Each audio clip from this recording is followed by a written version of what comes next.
ഞാൻ ഈ pregnancy journey എന്നുള്ള കാര്യം ആലോചിച്ചപ്പം ഇങ്ങനെ ഏത് ഗൈനക്കോളജിസ്റ്റിനെ കാണണം എന്നൊക്കെയുള്ള നമുക്ക് 100 സജഷൻസ് വരുമല്ലോ.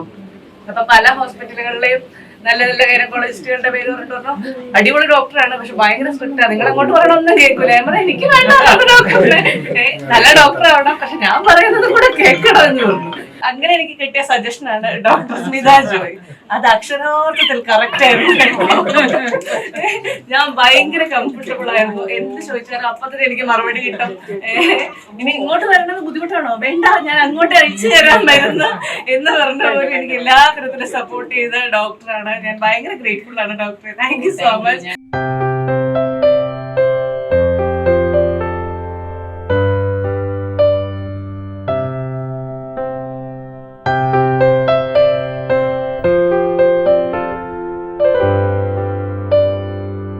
ഹലോ എവ്രിവൺ, ഞാൻ വീണ മുകുന്ദൻ, എൻ്റെ ഹസ്ബൻഡ് ജീവൻ കൃഷ്ണകുമാർ. അപ്പോൾ ഞങ്ങളുടെ ഒരു ഡെലിവറി അല്ലെങ്കിൽ പ്രഗ്നൻസി ജേർണിയെ കുറിച്ച് പറയാനാണ് ഞാൻ ആഗ്രഹിക്കുന്നത്. ഈ പാരന്റ്ഹുഡ് എന്ന് പറയുന്നത് ഞങ്ങൾ വളരെ കോൺഷ്യസ് ആയിട്ട് എടുത്ത ഒരു ഡിസിഷൻ ആയിരുന്നു. അങ്ങനെ ഒരു കാര്യത്തിലേക്ക് പോകുന്നുണ്ടെങ്കിൽ തീർച്ചയായിട്ടും ഏറ്റവും മികച്ച സൗകര്യങ്ങൾ എന്തൊക്കെയുണ്ട്, ഏറ്റവും മികച്ച കാര്യങ്ങൾ എന്തൊക്കെയുണ്ട്, അതെല്ലാം സ്വീകരിക്കണം, അത് മാക്സിമം യൂട്ടിലൈസ് ചെയ്യണമെന്ന് ആഗ്രഹിച്ചാണ് ഈ ഒരു ജേർണിയിലേക്ക് കടന്നു വരുന്നത്. അപ്പോൾ പ്രഗ്നന്റ് ആണ് എന്നറിയുന്ന ആദ്യ നിമിഷം മുതൽ ആദ്യം നമ്മുടെ മനസ്സിലേക്ക് വരുന്നതെന്ന് പറയുന്നത് ഏത് ഹോസ്പിറ്റൽ തിരഞ്ഞെടുക്കണം, ഏത് ഗൈനക്കോളജിസ്റ്റിനെ കാണണം, ഈ 2 കൺസേൺസ് ആയിരിക്കുമല്ലോ. അപ്പോൾ സ്വാഭാവികമായിട്ടും നമുക്ക് അറിയാവുന്നവരോട്, കാരണം ഈ ഒരു ജേർണി ക്രോസ് ചെയ്ത എൻ്റെ ഫ്രണ്ട്സ് ആരുമില്ല. ജീവന്റെ ഫ്രണ്ട്സ് ആണെങ്കിലും കുറച്ച് വൈകി മതി എന്ന് തീരുമാനിച്ചിരിക്കുന്ന ആൾക്കാരാണ് ചുറ്റുമുള്ളത്. അപ്പൊ ആദ്യത്തെ ആൾക്കാരെന്നുള്ള നിലയിൽ എവിടെ പോകണം എന്നൊക്കെ ഉള്ളത് നമ്മൾ കുറച്ച് മുതിർന്ന ആൾക്കാരോടോ അല്ലെങ്കിൽ അങ്ങനെയൊക്കെയുള്ളവരോടൊക്കെ ചോദിക്കുമ്പോൾ ഒരുപാട് പേരുകൾ പറഞ്ഞിരുന്നു. അപ്പോൾ അവരൊക്കെ ഞങ്ങളോട് പറഞ്ഞ കാര്യങ്ങൾ എന്ന് പറയുന്നത് ഭയങ്കര അടിപൊളി ഗൈനക്കോളജിസ്റ്റ് ആണ്, പക്ഷെ മാഡം ഭയങ്കര സ്ട്രിക്റ്റ് ആണ്, മാഡത്തിന്റെ മൂഡ് സ്വിങ്സ് നിങ്ങൾ അഡ്ജസ്റ്റ് ചെയ്യണം. അതുപോലെ എനിക്ക് ഒരു വളരെ പേഴ്സണൽ പ്രിഫറൻസ് ഉണ്ടായിരുന്നു, എനിക്ക് C-സെക്ഷൻ തന്നെ വേണം എന്നുള്ളത്. അപ്പൊ അത്തരം കാര്യങ്ങളിലൊന്നും ജീവൻ അങ്ങനെ ഭയങ്കര നിർബന്ധങ്ങളൊന്നുമില്ല. നാച്ചുറൽ ഡെലിവറിയിലൂടെ മാത്രമേ അമ്മയാകുള്ളൂ, അങ്ങനെയുള്ള പ്രശ്നങ്ങളൊന്നും ഉള്ള ആളല്ല അല്ലേ. അപ്പോ അതുകൊണ്ട് തന്നെ C-സെക്ഷൻ ചെയ്യണം എന്നൊക്കെ ഒരു ഹോസ്പിറ്റലിൽ ചെന്ന് നമ്മൾ അങ്ങോട്ട് ഡോക്ടർ എൻ്റെ ആഗ്രഹം ഇതാണ്, എനിക്കത് ചെയ്തു തരണം എന്നൊക്കെ പറയുമ്പോൾ അങ്ങനെയൊന്നും പറയാനൊന്നും പറ്റില്ല. ഡോക്ടർ ഡിസൈഡ് ചെയ്യും. നിങ്ങൾക്ക് നോർമൽ ഡെലിവറി നടക്കാൻ പോസിബിൾ ആണെന്നുണ്ടെങ്കിൽ അത് നടക്കും, അല്ല എന്തെങ്കിലും കോംപ്ലിക്കേഷൻസ് വരികയാണെങ്കിൽ C-സെക്ഷനിലേക്ക് പോകാം. ഇങ്ങനെയൊക്കെ പറയുന്ന ഡോക്ടേഴ്സ് ആണ് നമ്മുടെ ഏറ്റവും ഗംഭീര ഡോക്ടേഴ്സ് എന്നൊക്കെയുള്ള ഒരു പെർസെപ്ഷൻ ആയിരുന്നു ആ സമയത്ത് എനിക്ക് കിട്ടിയത്. അത് എനിക്കൊരിക്കലും അക്സെപ്റ്റബിൾ ആയിരുന്നില്ല. പിന്നെ അങ്ങനെയൊക്കെ ആലോചിച്ച് ഇത് എവിടെ പോകും, ഭയങ്കര കൺഫ്യൂസിങ് ആയിരുന്നു. വെരി ഓണസ്റ്റ്ലി സ്പീക്കിംഗ്, പല ഹോസ്പിറ്റലുകളിലും ഞങ്ങൾ പോവുകയും ചെയ്തിരുന്നു. ഡോക്ടർ സ്മിത ജോയ് എന്ന് പറയുന്ന ലേക്ക് ഷോറിലെ ഹോസ്പിറ്റൽ ഡോക്ടർ ഉണ്ട് എന്ന് പറയുന്നത്. അപ്പൊ ലേക്ക് ഷോർ എന്ന് പറഞ്ഞു കഴിഞ്ഞാൽ എല്ലാവർക്കും അറിയാം, കേരളത്തിലെ തന്നെ ഒരുപക്ഷെ ഇന്ത്യയിലെ തന്നെ പ്രത്യേകിച്ച് എറണാകുളത്തെ ഏറ്റവും മികച്ച ഹോസ്പിറ്റലുകളിലൊന്നാണ്. അപ്പോൾ ലേക്ക് ഷോർ എന്ന് പറയുമ്പോൾ ഫെസിലിറ്റിയുടെ കാര്യത്തിലോ ആക്സസിബിലിറ്റിയുടെ കാര്യത്തിലോ അങ്ങനെയൊന്നും സംശയങ്ങളില്ല, പ്രശ്നങ്ങളില്ല, വളരെ എളുപ്പത്തിൽ എത്തിച്ചേരാവുന്ന സിറ്റിയുടെ ഹാർട്ട് ഓഫ് ദി സിറ്റിയിൽ തന്നെയുള്ള ഹോസ്പിറ്റലുകളിലൊന്നാണ്. അപ്പോൾ ലേക്ക് ഷോറിൽ തന്നെയാണ് ഡോക്ടർ സ്മിത ജോയ് ഉള്ളത്. കാണാമെന്ന് തീരുമാനിക്കുന്നു. ഫെബ്രുവരിയിലാണ് ഞാൻ പ്രഗ്നന്റ് ആണെന്ന് ഞാൻ റിയലൈസ് ചെയ്യുന്നത്. അപ്പോൾ ആദ്യത്തെ മാസം ഡോക്ടറെ കാണാൻ വന്നു. ഡോക്ടർ എന്ന് പറയുന്നത് വളരെ ഫ്രണ്ട്ലി അപ്രോച്ച് ഉള്ള ഒരാള്. ആദ്യമേ കുട്ടി എന്താ പറയാ, ഒരു കുഞ്ഞ് ഒരു പൊടി പോലെ വയറ്റിലുള്ളപ്പോഴേ ഞാൻ വന്നിട്ട് ഡോക്ടറെ എനിക്ക് C-സെക്ഷൻ വേണം കേട്ടോ എന്നാണ് പറയുന്നത്. അങ്ങനെ കേൾക്കുമ്പോൾ ഒരുപക്ഷെ ഇത്രയും എക്സ്പീരിയൻസ്ഡ് ആയി 20 വർഷത്തിലധികം എക്സ്പീരിയൻസ്ഡ് ആയിട്ടുള്ള ഗൈനക് ഡിപ്പാർട്ട്മെന്റ് ഹെഡ് ചെയ്യുന്ന ഒരു ഡോക്ടറോടൊക്കെ നമ്മൾ അങ്ങനെയെന്ന് പറയുമ്പോൾ ഒരുപക്ഷെ എനിക്ക് അറിയില്ല എല്ലാവരും അതിനെ അത്രയും ഫ്രണ്ട്ലി മാനറോട് കൂടി അല്ലെങ്കിൽ അത്രയും ചിരിച്ചുകൊണ്ട് സ്വീകരിക്കുമെന്ന്.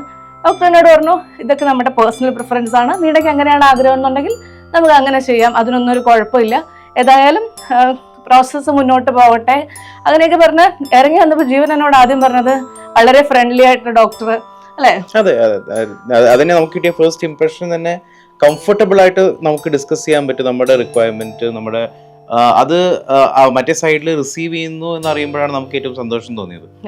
So that's how the bond was first set up and I think that's set the pace for the journey moving forward. അതെ, അപ്പോൾ അങ്ങനെ വരുന്നു.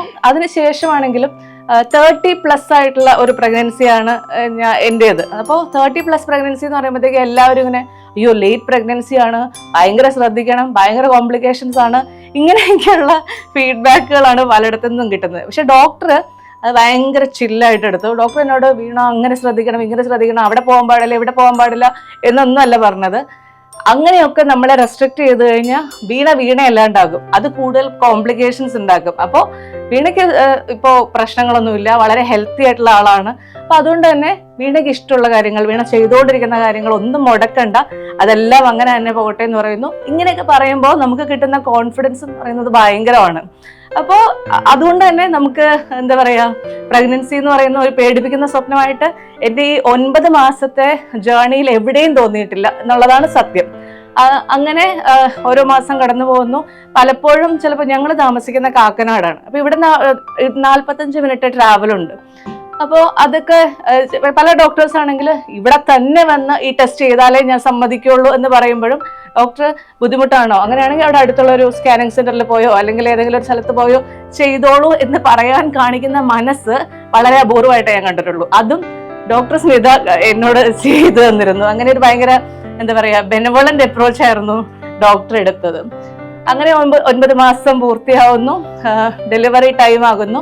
ഡെലിവറി ടൈമിൽ C-സെക്ഷൻ എന്നുള്ളത് വളരെ എന്തായാലും ഓൾറെഡി ഫിക്സ്ഡ് ആണല്ലോ. അപ്പൊ ആ സമയത്തും C-സെക്ഷൻ എന്ന് പറയുമ്പോൾ പല നേഴ്സുമാർക്കടക്കം അയ്യോ ഈ കുട്ടി എന്താണ് C-സെക്ഷൻ എടുക്കുന്നത് എന്നുള്ളൊരു തോന്നലായിരുന്നു. അപ്പോഴും ഡോക്ടർ പറഞ്ഞത് ഞങ്ങളെ സംബന്ധിച്ച് C-സെക്ഷൻ വളരെ എളുപ്പമുള്ള കാര്യമാണ്, പിന്നെ വളരെ അപൂർവ ആൾക്കാരാണ് ഡോക്ടർ എനിക്ക് ഇത് വേണമെന്ന് പറഞ്ഞ് വരാറുള്ളൂ, നമുക്ക് എന്തായാലും ചെയ്യാന്ന് പറയുന്നു. ഞാൻ ഭയങ്കര പേടിയും ടെൻഷനും അനാവശ്യ ഓവർ തിങ്കറും ഒക്കെയാണ്. ഞാൻ വളരെ ഹാപ്പി ആയിട്ടും വളരെ എന്താ പറയാ റിലാക്സ് മോഡിലും പ്രസവിക്കാൻ വരുമെന്ന് സ്വപ്നത്തിൽ പോലും ഞാൻ വിചാരിച്ചിട്ടില്ല. അത് അങ്ങനെ തന്നെയായിരുന്നു ഞാൻ ഇവിടെ എത്തിയത്. ഇവിടെ എത്തിയപ്പോൾ ഡീലക്സ് സ്വീറ്റ് എന്ന് പറയുന്ന റൂമാണ് ഞങ്ങൾ ചൂസ് ചെയ്തത്. ആ റൂം എന്ന് പറയുന്നത് നമ്മളൊരു സ്റ്റേക്കേഷന് പോയാൽ എങ്ങനെ ഉണ്ടാവും അതുപോലത്തെ ഒരു എക്സ്പീരിയൻസ് ആയിരുന്നു റൂം തന്നത്. ഞങ്ങളിങ്ങനെ ഇന്ന് ഇവിടെ കിടന്നാലോ അവിടെ കിടന്നാലോ എന്നൊക്കെയുള്ള ആലോചനകൾ. നമുക്ക് നമ്മുടെ ഫാമിലി ഇവിടെ സുഖമായിട്ട് കൊണ്ടുവരാൻ പറ്റുന്ന ഒരു വലിയ അഡ്വാൻറ്റേജ് ഉണ്ട്, പ്രത്യേകിച്ച് ഈ സെൻസിറ്റീവ് ടൈമിൽ. അതെ, അപ്പോൾ we were able to comfortably accommodate them, they can spend time with us and so that helped smoothing out the journey. അതെ, അപ്പോൾ അങ്ങനെ ഡീലക്സ് സ്വീറ്റ് എടുക്കുന്നു, ഇവിടെ വരുന്നു, ഡോക്ടർ തലേ ദിവസം വന്ന് കാണുന്നു, എല്ലാ കോൺഫിഡൻസും തരുന്നു. അടുത്ത ദിവസം ആകുന്നു, അടുത്ത ദിവസം രാവിലെ വന്ന് വളരെ എന്താ പറയാ നമ്മളെ ഭയങ്കര സമാധാനിപ്പിക്കുന്ന രീതിയിൽ സംസാരിക്കുന്നു. ഞാൻ ഒരിക്കലും വിചാരിച്ചിട്ടില്ല ഞാൻ ഇത്രയും ടെൻഷൻ ഫ്രീ ആയിട്ട് ഒരു ഓപ്പറേഷൻ തിയേറ്ററിലേക്ക് കയറുമെന്ന്. സത്യസന്ധമായിട്ട് പറയാണ്, എല്ലാം വീഡിയോഗ്രാഫി ചെയ്ത് നിൽക്കുന്നതുകൊണ്ട് എനിക്ക് കൃത്യമായിട്ട് അറിയാം. എന്താ പറയുക, ഞാൻ ഇത്രയും ഒരു ഇഞ്ചക്ഷൻ എടുക്കട്ടെ എന്ന് പറയുമ്പോൾ ബോധം കിട്ടുന്ന ആള് ഇത്രയും വലിയ ഒരു സർജറി ചെയ്യാനായിട്ട് ഇത്രയും ചിരിച്ചുകൊണ്ട് പോകുമെന്നുള്ളത് എൻ്റെ സ്വപ്നത്തിൽ പോലും ഇല്ലാതിരുന്ന കാര്യമായിരുന്നു. അത് അങ്ങനെ തന്നെ സംഭവിച്ചു. അതിനുശേഷമാണെങ്കിൽ ഇനി അവിടെ ചെന്നാലും എനിക്ക് അനസ്തെറ്റിസ്റ്റ്, ഒരു മല്ലിക എന്ന് പറയുന്ന ഡോക്ടറായിരുന്നു എൻ്റെ അനസ്തെറ്റിസ്റ്റ്. ഡോക്ടറാണെങ്കിലും അവിടെ വന്നു കഴിഞ്ഞപ്പോൾ നമ്മളോട് വളരെ കംഫർട്ടബിൾ ആയിരുന്നു. വീണ ഞാനിങ്ങനെ സ്പൈനൽ ഇഞ്ചക്ഷൻ തരാണ് അല്ലെങ്കിൽ എപ്പിഡ്യൂറൽ തരാണ്, ജസ്റ്റ് ഒന്ന് കംഫർട്ടബിൾ ആയിരുന്നോ എന്നൊക്കെ പറഞ്ഞ് ഇതൊരു ഭയങ്കര സംഭവമൊന്നുമല്ല, ഒരു കുഞ്ഞ് ഇഞ്ചക്ഷൻ തരുക കേട്ടോ എന്നുള്ള രീതിയിൽ അവിടെയും നമ്മളെ വളരെ കംഫർട്ടബിൾ ആക്കി. അപ്പോൾ ഞാൻ ഓർത്തു എല്ലാ ഡോക്ടേഴ്സും ഇത്രയ്ക്ക് സ്നേഹത്തോടെയാണല്ലോ പെരുമാറുന്നതെന്ന്. അതിനുശേഷം അത് കഴിയുന്നു. ആ സമയത്ത് ഞാനിങ്ങനെ ഡോക്ടർ എനിക്ക് ശ്വാസം മുട്ടുന്ന പോലെ തോന്നുന്നു, ഏത് ഓക്സിജൻ മാസ്ക് വെച്ചിട്ട് അങ്ങനെയൊക്കെ പറയുമ്പോഴും ഇതൊക്കെ ഈ കുട്ടിയുടെ വെറുതെ തോന്നലാണ്, മിണ്ടാതിരിക്കുമെന്ന് വേണമെങ്കിൽ ഡോക്ടർക്ക് പറയാം. പക്ഷെ ഒരു ഡോക്ടേഴ്സും അങ്ങനെ പറഞ്ഞില്ല, എല്ലാവരും വളരെ സപ്പോർട്ടീവ് ആയിരുന്നു. ഓപ്പറേഷൻ തിയേറ്ററിൽ ഞാൻ കണ്ട എല്ലാ മുഖങ്ങളും വളരെ പ്ലീസിങ് ആയിട്ട് ചിരിച്ചുകൊണ്ട് വീണാൽ നമുക്ക് ഇപ്പൊ തന്നെ കാര്യങ്ങളൊക്കെ തീർക്കാം, ദേവിയെ ഉടൻ തന്നെ വെൽക്കം ചെയ്യാമെന്ന് പറയുന്ന മുഖങ്ങളായിരുന്നു കണ്ടത്. അത് എനിക്ക് ഭയങ്കര എന്താ പറയാ ഭയങ്കര റിലാക്സേഷൻ ആയിരുന്നു. അതിനുശേഷം ഇതെല്ലാം കഴിഞ്ഞു പുറത്തേക്ക് വരുന്നു. ഈ ഒരു സമയത്ത് എടുത്തു പറയേണ്ട മറ്റൊരു ആൾക്കാരെന്ന് പറയുന്നത് നഴ്സുമാരായിരുന്നു. ഇവിടെ ഫുൾ ടൈം ഒരു നഴ്സിന്റെ എക്സ്ക്ലൂസീവ് സർവീസ് അവൈലബിൾ ആണ് ഈ ഡീലക്സ് സ്വീറ്റ് റൂമിൽ.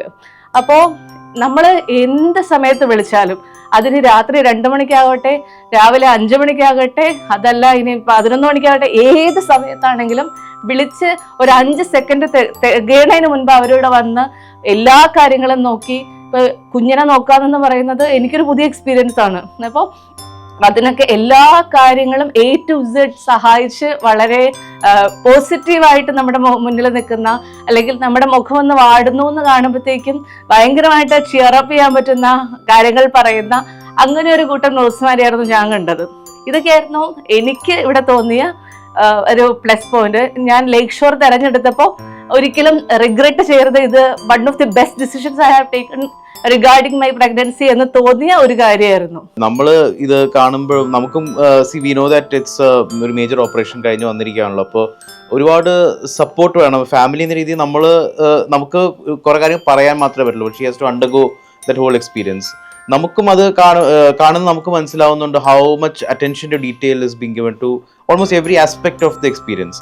അത് പ്രത്യേകിച്ച് നഴ്സുമാരുടെ കാര്യം, മാറി മാറി വരുന്നവർ എങ്ങനെയാണ് ആ സിറ്റുവേഷൻ ജഡ്ജ് ചെയ്തിട്ട് സംസാരിക്കുന്നത്, റൈറ്റ് ഇൻപുട്സ് കൊടുക്കുന്നത്, ആ ടെൻസ് സിറ്റുവേഷൻസ് കാം ഡൗൺ ചെയ്യുന്നത്, അതൊക്കെ ഭയങ്കര ഗ്രേറ്റ് ആയിരുന്നു.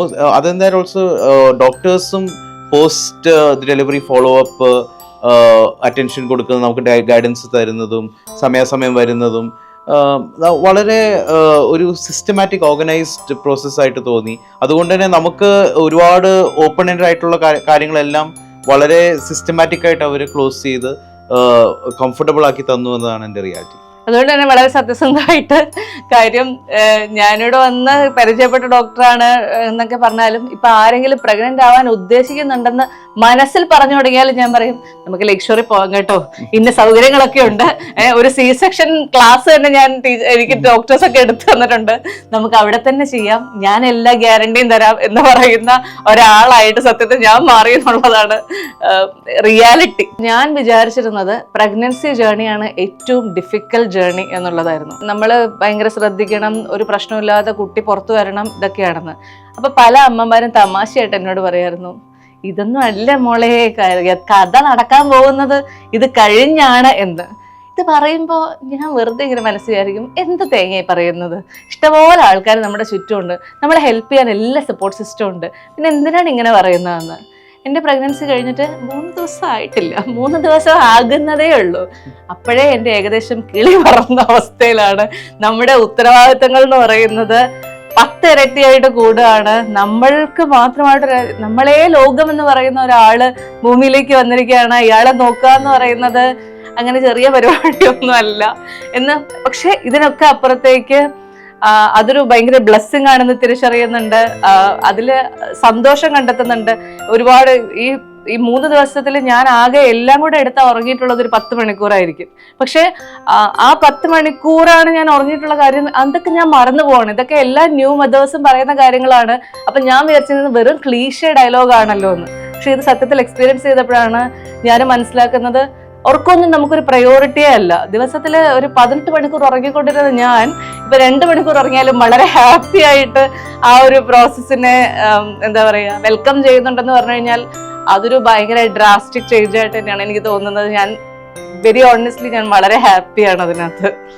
അല്ലേ ഫാദറായ എന്താ പറയുന്നത്, ഫാദർ ഇതുവരെ റിയാലിറ്റിയിലേക്ക് എത്തിയിട്ടില്ലെന്ന് തോന്നുന്നു. എനിക്ക് ഒരു സ്ലോ ആയിട്ടുള്ള ഒരു അബ്സോർപ്ഷൻ ആണ് ഇങ്ങനത്തെ ഒരു ന്യൂ ലൈഫ്. നമ്മുടെ ഡിപ്പെൻഡ് ചെയ്ത് മാത്രം ജീവിക്കാൻ പോകുന്ന ഒരാൾ ഇനീഷ്യലി അറ്റ്ലീസ്റ്റ് ഒരു ഇൻട്രസ്റ്റിംഗ് ഫീലിംഗ് ആണ്. അപ്പോൾ സ്ലോ ആയിട്ട് ആ ഒരു അബ്സോർപ്ഷൻ വരുന്നു എന്നതാണ് എൻ്റെ റിയാലിറ്റി. പക്ഷേ I am really enjoying it's എന്താ പറയുക, ഒരു തവണ ഇങ്ങനെ നോക്കിയിരിക്കാൻ, ഇങ്ങനെ മണിക്കൂർ കണക്കിന് നോക്കിയിരിക്കും, എന്തുകൊണ്ടെന്ന് ഞാൻ അറിഞ്ഞൂടാ, പക്ഷെ അതൊരു സന്തോഷം തരുന്നു. അപ്പൊ അതൊക്കെയായിരുന്നു ഞങ്ങളുടെ delivery experience at Lakeshore hospital Ernakulam അല്ലേ.